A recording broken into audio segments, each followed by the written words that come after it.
Use a soft toothbrush or Q-tip to clean any buildup of debris after you notice your water pressure getting low, or any kind of discoloration in the plastic from iron, or that you notice that the lights are not switching properly.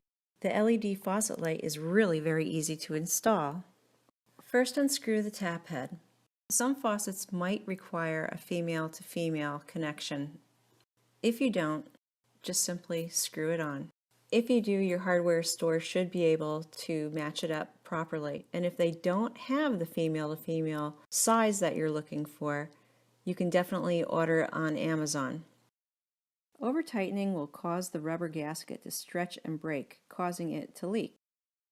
Check for leaking water and adjust accordingly, but it will not affect the unit as long as you have enough PSI. PSI, pounds per square inch, in the strength or water pressure of your water flow. A weak PSI or water flow will not be enough to let the lights work properly.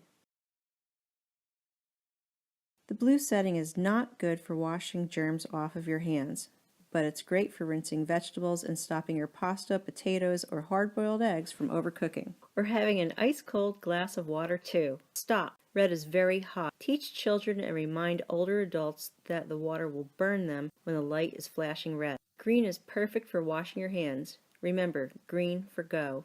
I give this product 2 thumbs up for safety. It's not a novelty in my opinion. And they make great gifts too. If you found this video helpful, please like, share, and subscribe for more useful feedback on products that I have purchased here on We're Just Doing It. See you soon!